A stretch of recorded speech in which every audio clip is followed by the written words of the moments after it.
Welcome to The Vibrant Couple. I have invited Jill Crosby, owner of the Conscious Dating Network and Spiritual Singles. Jill, welcome.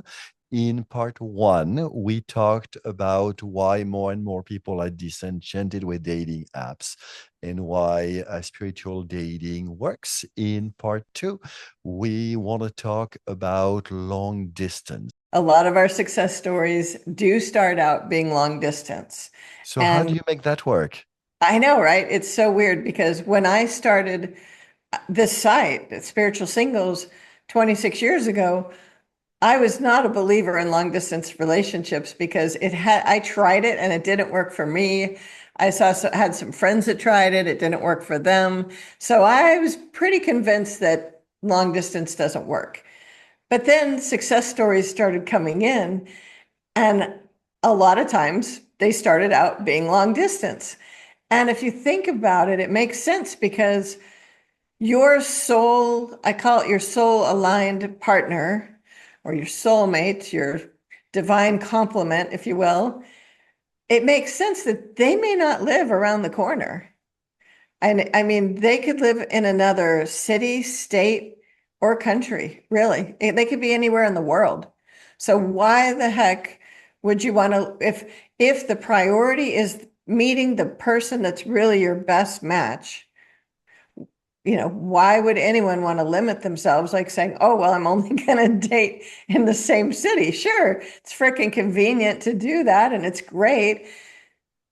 But I want a really good match. I don't really care where they are. You know what I mean?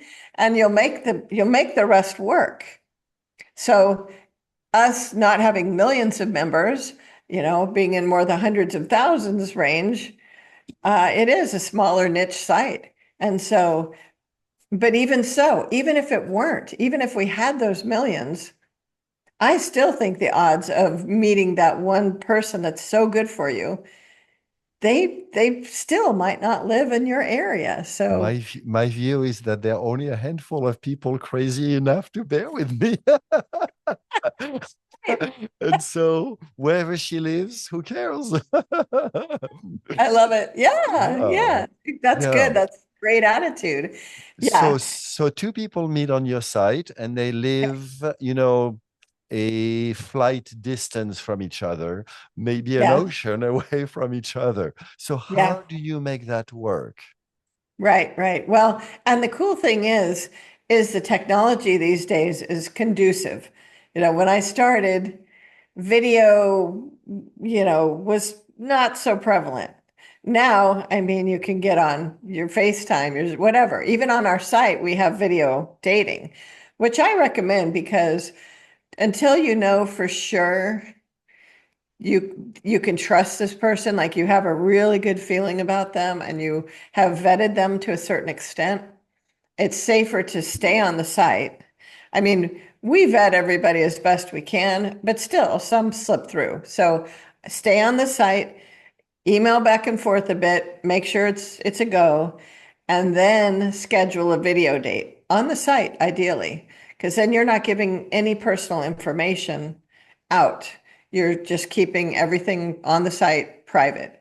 And so you have a couple video dates, and as long as that goes well, then you can have video dates off the site and phone calls.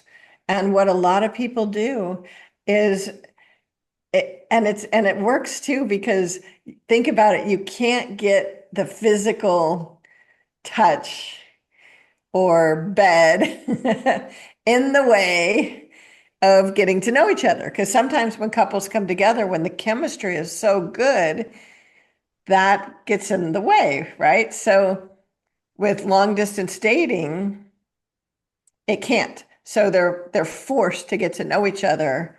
And being spiritually conscious people, they go deep and they ask a lot of good questions. And I mean, before they even meet, usually. And it depends. I've had most of the success stories I've interviewed that were long distance, which is most of them. They talk for hours a day, hours. They make time, even if they're busy, they figure it out. They make time and they could talk for 2, 3, 4 hours at a time. And in that time, they're sharing, they're going through like what they've learned in their past. They're talking about their future and their dreams and what they're going might create together and making sure things align and and are a good fit and it's trying to find like, well, is there anything that would be a deal breaker? Because I think that's just as important as looking for the commonalities is trying to figure out, well, what is there anything there that wouldn't work that would really just, nope, I rule you out completely. And getting to that, as well, right? Because if you just look for the positive, you might overlook something and then somebody flies and spends the money and then they get there and then you want them to leave and that's not ideal. You want them to stay longer, ideally. I love this because in the first part of our interview, we talk about slowing time down.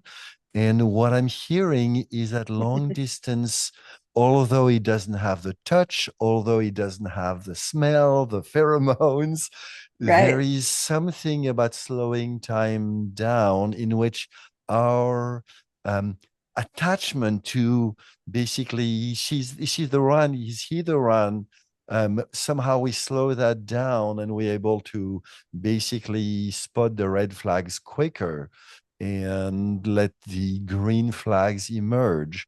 And, as a relationship coach, I firmly believe that sexual chemistry is created. The first time two people have sex together, they're exploring and they're trying what they've, learned from the past. And most couples, thankfully, are much more curious and want to learn a lot more. So, I'm totally seeing how that belief that, I cannot do long distance actually might be something that helps a couple get to know each other better and fall in love deeper in better ways.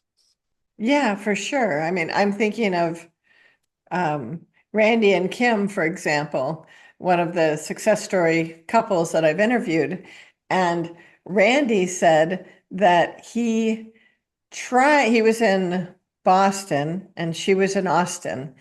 And he looked in his area first, which is very common. You want to see who's in the general vicinity first. Why not? And then he just started like casting his net out farther and farther and and looked in Texas and he's like, and there she was. And oftentimes it's so powerful when a couple meets that are, I call them destined to be together, because that's when I'm interviewing them. At some point, those words come into my head. They were destined to be together. I just feel it. I see it. I get like goosebumps. I get teary. It's like, oh my gosh, they were so meant to be together. It's like so clear and beautiful and I'm always so grateful when they follow their inner guidance to follow through with someone that they feel attracted to.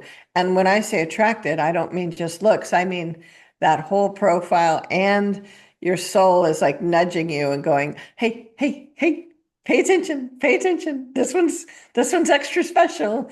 This is, yeah, your guy, your woman. So check him out, check her out. And with members on my site, and a lot of people are intuitive, psychic, very tapped in.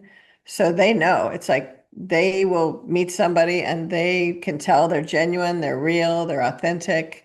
And it happens sometimes quickly. Like it just ramps up and it's like, wow, I have been waiting for you all my life. Even if they were married before, they've been waiting for this soul person, this soul match at this time of their life. And so I just really encourage people to open their minds and hearts to long distance because it absolutely works.